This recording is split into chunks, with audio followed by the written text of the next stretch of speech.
नमस्कार, हमारे YouTube channel सफल स्टडी IQ में आपका स्वागत है। यहाँ पर हम बात करने जा रहे हैं सहायक आचार्य में पूछे गए कंप्यूटर से रिलेटेड जो क्वेश्चंस है उसी के पैटर्न पर आधारित क्वेश्चंस का यहाँ पर हम आपको पूरे डिटेल के साथ यहाँ पर बताएंगे।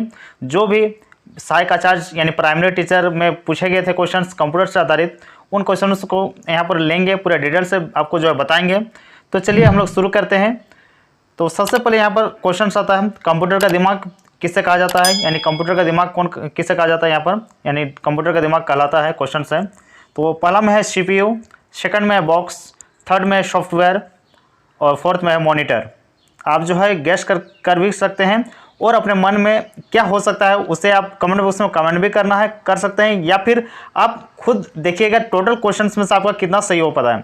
तो हम लोग जल्दी जल्दी सभी का डिस्कशन करेंगे डिटेल से। तो कंप्यूटर का दिमाग जो है CPU का कहा जाता है, CPU यानी C.P.U। CPU का पूरा नाम होता है सेंट्रल प्रोसेसिंग यूनिट।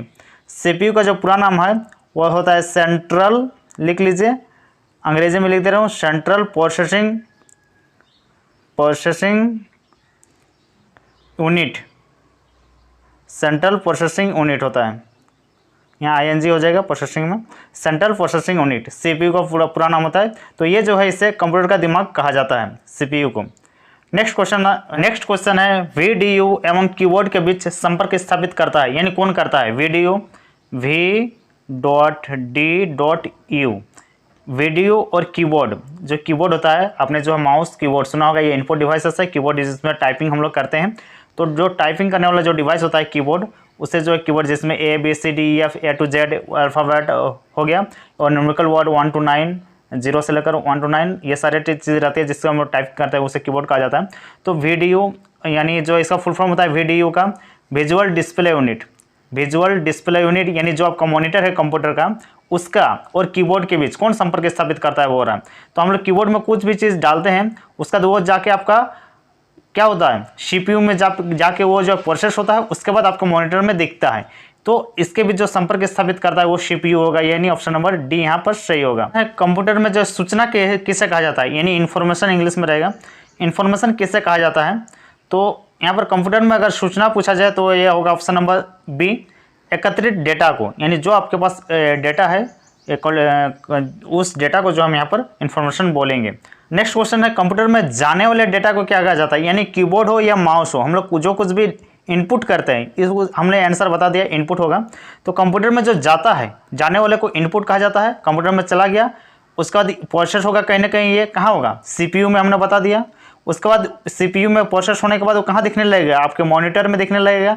तो मॉनिटर में जो दिख रहा है वो होगा आपका आउटपुट, यानी जो हम लोग एंट्री कर रहे हैं वो हो गया इनपुट, और आपका जो CPU उसे प्रोसेस करता है, और जो बाद में दिखेगा आपका मॉनिटर में या किसी भी प्रिंटर में वो हो गया आपका आउटपुट। तो कुछ इस तरह से चीज़ें होती है कंप्यूटर में, सिंपल चीज़ है, सिंपल। तो यहाँ पर हो जाएगा इनपुट, जो कंप्यूटर में जाने वाले डेटा को इनपुट कहा जाता है। ऑप्शन नंबर यहाँ पर 20 सही हो जाएगा। कंप्यूटर की क्षमता कितनी होती है, इस तरह से पूछा जाएगा, आपको जो कंफ्यूज हो जाएंगे कि कंप्यूटर की कितनी क्षमता होती है, कि सीमित होती है, कि असीमित होती है, कि उच्च होती है, कि निम्न होती है। तो यहाँ पर इसका जो सही आंसर होगा, कंप्यूटर की क्षमता जो है एक सीमित क्षमता होती है कंप्यूटर की भी, यानी लिमिटेड चीज़ में ये काम कर सकते हैं। तो ये सीमित क्षमता यहाँ पर इसका सही आंसर होगा। नेक्स्ट क्वेश्चन है, प्रोसेस डेटा को क्या कहा जाता है? प्रोसेस मतलब ये इंग्लिश वर्ड है जो यानी आउटपुट, अब सही आंसर होगा आउटपुट। और प्रोसेस डेटा मतलब जैसे हमने सब पहले भी बताया, कीबोर्ड में जो डाटा हम लोग कंप्यूटर में दे रहे हैं उसे इनपुट कहते हैं, ठीक। और CPU में वो प्रोसेस हो रहा है और बाद में मॉनिटर में या आपके प्रिंटर में दिखने लगता है। तो यानी जो बाद वाला डेटा है जो आपके दिख रहा है आपको, वो आपका जो है आउटपुट, यानी प्रोसेस्ड हो गया। वो प्रोसेस होने के बाद आपको जो दिख रहा है, आपके प्रिंटर में हो या फिर आपके मॉनिटर में हो या फिर आपके स्पीकर में जो कुछ भी आपकी ध्वनि सुनाई दे रही है, साउंड सुनाई दे रही है, वो सारे प्रोसेस्ड डेटा है। तो उसे जो है हम लोग आउटपुट बोलेंगे, आउटपुट, ठीक है। और ये आउटपुट डिवाइस में ही दिखेगी, हमने आउटपुट डिवाइसेस का नाम भी बता दिया। नेक्स्ट क्वेश्चन, CPU के क्या कार्य हैं? हमने CPU के बारे में पहले ही बता दिया। CPU होता क्या है, यानी जो हम लोग कीबोर्ड या माउस के द्वारा एंट्री करते हैं, एंट्री करने के बाद कहीं ना कहीं वो एक CPU में प्रोसेस होता है डेटा। प्रोसेस होने का यानी हम जो भी इनपुट दे रहे हैं वो कहीं ना कहीं उसका, जैसे हमने बोला कि 1+2, अब 1+2 को एडिशन या सब्सट्रैक्शन यानी यहाँ पर देख रहा है कि यहाँ प्लस का साइन यानी इसको ऐड करना है। अब ऐड कौन करेगा? जो कंप्यूटर का ब्रेन है। ब्रेन कौन है? CPU, सेंट्रल प्रोसेसिंग यूनिट, हमने पहला क्वेश्चन से बताया। तो CPU यहाँ पर जो यो 1 + 2 जो है 3 हो गया। 3 होने के बाद आपके जो है कंप्यूटर के स्क्रीन पर दिखेगा 3, तो ये जो आपका आउटपुट डिवाइस में दिखेगा यानी आउटपुट डेटा हो गया, यानी प्रोसेस डेटा हो गया ये 3, और इनपुट जो यहाँ पर 1 + 2 ये आपका इनपुट डेटा हुआ। अब इसका क्या कार्य है बोले यहाँ पर? तो CPU का कार्य क्या है यहाँ पर हमने बता दिया। यहाँ पर देख सकते हैं इनपुट तथा आउटपुट डिवाइस को नियंत्रित करना, सही है, ये तो काम है। नेक्स्ट है डेटा को तात्कालिक रूप से स्टोर करना, यानी जी हाँ, जब हम लोग काम कर रहे हैं उस समय जो है CPU में वो डेटा रहता है तभी तो वो काम करता है। निर्देशों को पढ़ना तथा आदेश देना, सही बात है, वो जो CPU निर्देश देता है, कंप्यूटर का ब्रेन है वो। तो यहाँ पर जो इसका आंसर होगा वो इनमें से सभी होगा। CPU का कार्य इनमें से ये सभी हो जाएगा। वो आउटपुट में कौन रूपांतरित करता है? फिर वही क्वेश्चन हुआ, जो हम लोग इनपुट डेटा दे रहे हैं उसे आउटपुट में कौन रूपांतरित करता है? तो यहाँ पर इसका सही आंसर होगा CPU। नेक्स्ट क्वेश्चन, कंप्यूटर के भाग जो जोड़, घटाव, गुणा तथा तुलनात्मक कार्य करता है। कंप्यूटर का कौन सा भाग है जो एडिशन का भी करता है? और देख सकते हैं यहाँ पर एडिशन जो है सब्सट्रैक्शंस, मल्टीप्लिकेशंस और कंपेयरिंग, ये सारी चीज़ों का करता है। कंप्यूटर कौन सा भाग है? तो ये जो होगा यहाँ पर सही आंसर होगा वो ALU, arithmetic and logic unit होगा। अब ये बोलेगा ये कौन सा है? ALU जो है ये CPU का एक भाग है। हमने बताया इससे पहले कंप्यूटर का ब्रेन CPU होता है। हमने इनपुट डाटा दिया, 1 + 3 इनपुट दिया, वो 4 हो गया, ये आउटपुट हो गया। अब ये है CPU में ये जो सारे काम हो रही है, CPU का एक भाग है ALU। CPU का 3 भाग होता है यहाँ पर, जनरल कंट्रोल यूनिट CU भी होता है, और एक होता है ALU, arithmetic and logic unit. तो अर्थमेटिक एंड लॉजिक यूनिट जो है यहाँ पर जोड़, घटाव, गुणा से रिलेटेड जितने भी काम होते हैं मैथमेटिकल से रिलेटेड, वो सारे जो है ALU में होती है। तो यहाँ ऑप्शन पर यस सही हो जाएगा। आप लोगों के लिए है, विश्व का सबसे पहला सुपर कंप्यूटर कब बना? उसका क्या नाम था और कब बना? आप हमारे कमेंट बॉक्स में जरूर कमेंट कीजिएगा इसका सही उत्तर, और उसका नाम भी क्या था और किस ईस्वी में बना।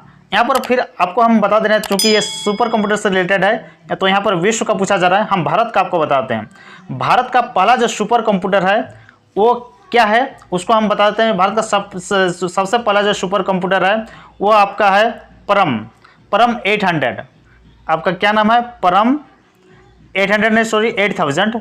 ये जो है आपका भारत का पहला सुपर कंप्यूटर है, और इसे जो है 1 जुलाई 1991 को इसे जो है बना के कंप्लीट कर दिया गया था, भारत का पहला सुपर कंप्यूटर। लेकिन हमने यहाँ पर क्वेश्चन पूछा है विश्व का पहला सुपर कंप्यूटर कब बना, उसका क्या नाम था, ये भी आप जो है कमेंट बॉक्स में कमेंट कीजिएगा। इसे कहा जाता है, सभी को जानना जरूरी है, और बहुत जो है ये पूछा जाने वाला क्वेश्चन है। तो कंप्यूटर का जनक जो है चार्ल्स बाबेज को कहा जाता है।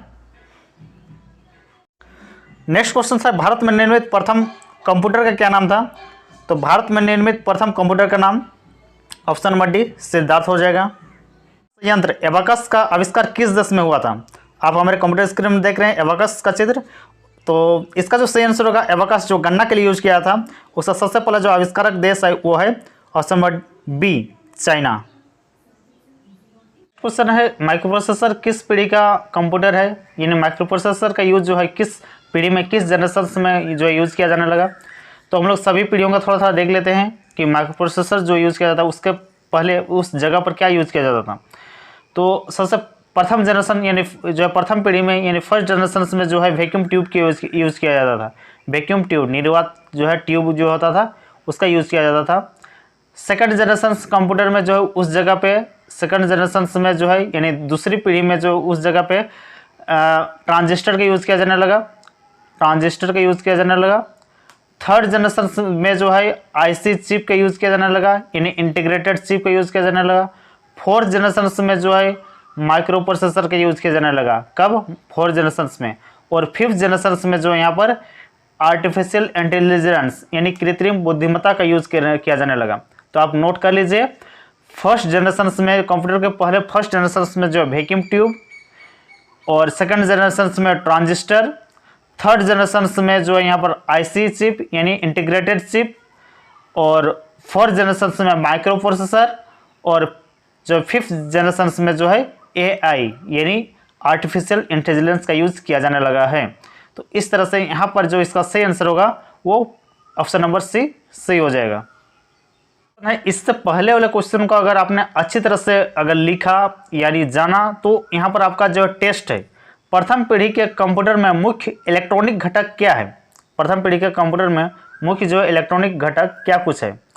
तो यहाँ पर आपका फर्स्ट में है ट्रांजिस्टर, सेकंड ऑप्शन है बृहत एकीकृत सर्किट, सी में है निर्वात ट्यूब और डी में आपका इंटीग्रेटेड सर्किट यानी आईसी।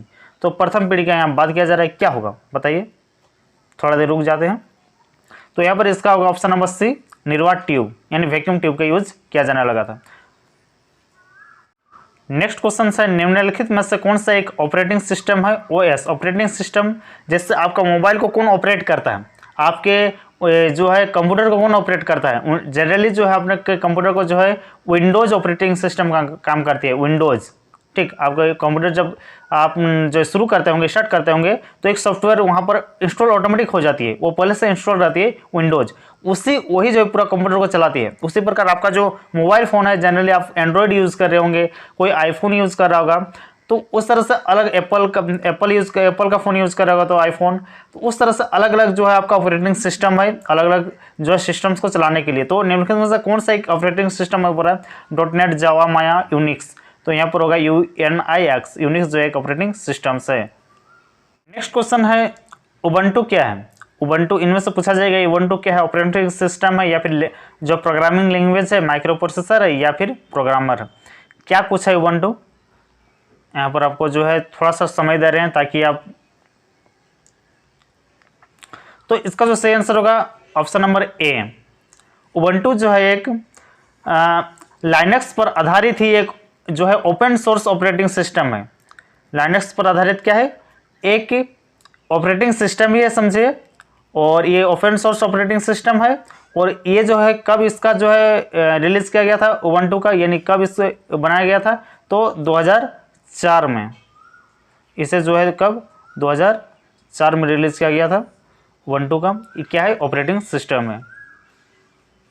नेक्स्ट है लाइनक्स क्या है, यानी किसका उदाहरण है। तो लाइनक्स यहाँ पर देख सकते हैं 4 ऑप्शंस हैं, फ्रीवेयर है, ओपन सोर्स सॉफ्टवेयर है, मल्टीटास्किंग या फिर इनमें से कोई नहीं। तो लाइनक्स लाइनक्स का होगा LINUX, लाइनक्स क्या है ये। तो यहाँ पर होगा ऑप्शन नंबर बी, एक ऑपरेटिंग सिस्टम है, लोवेबल इंटेलेक्ट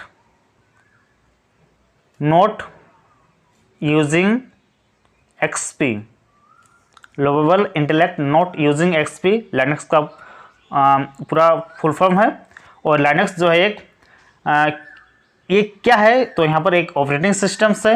यहाँ पर इसका कहाँ का यूज़ किया जाता है, तो निम्नलिखित तरीके से इसका यूज़ किया जाता है, जैसे वेब सर्वर में, डाटाबेस सर्वर में, फाइल सर्वर में, ईमेल सर्वर में, इन सारी चीज़ों में जो है लाइनक्स का यूज़ किया जाता है। तो आपने नोट किया होगा। इनमें से DVD किसका उदाहरण है, DVD किसका उदाहरण है, तो DVD जो एक हार्ड डिस्क का उदाहरण है। ये जो DVD है इसका फुल फॉर्म क्या कुछ होगा, तो DVD क्या होगा, देखिए ये हमेशा पूछा जाता है एग्जाम में और आप कंफ्यूज हो जाएंगे।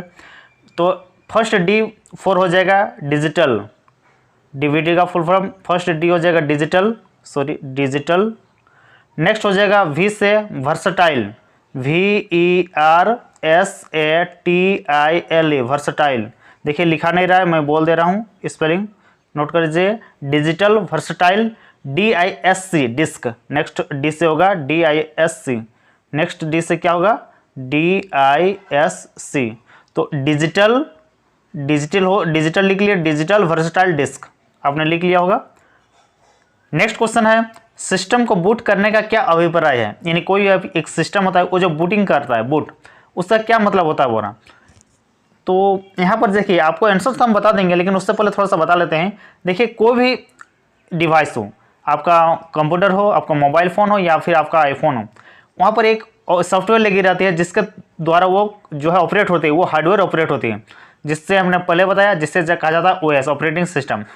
तो ऑपरेटिंग सिस्टम एक सॉफ्टवेयर है जो लोड हो जाती है, यानी जैसे ही आप ऑन करते हैं किसी भी सिस्टम को तो वो रैम में जाके लोड होने लगती है। तो उस लोड होना को ही जो है बूटिंग कहा जाता है। वो लोड होगी उसके तब ना आपका जो है उसको ऑपरेट कर पाएगी पूरे सिस्टम्स को। तो उस ऑपरेटिंग सिस्टम को जो है लोड करना, इसी को जो है बूटिंग कहा जाता है। जब वो किसी रैम में जाके जो है लोड होने लगती है, उसके बाद आपके पूरे सिस्टम को वो चलाएगी, आप जो भी इंस्ट्रक्शन देंगे उसका पालन करेगी। तो ऑप्शन नंबर ए यहाँ पर सही हो जाएगा। तो इस तरह से 20 क्वेश्चन हुआ। आपको कैसे लगे? अच्छे लगे तो वीडियो को लाइक कीजिएगा, सब्सक्राइब कीजिएगा, कमेंट बॉक्स में कमेंट कीजिएगा, और भी क्वेश्चंस आएंगे, इसलिए ज़्यादा से ज़्यादा शेयर कीजिएगा। धन्यवाद, जोहार।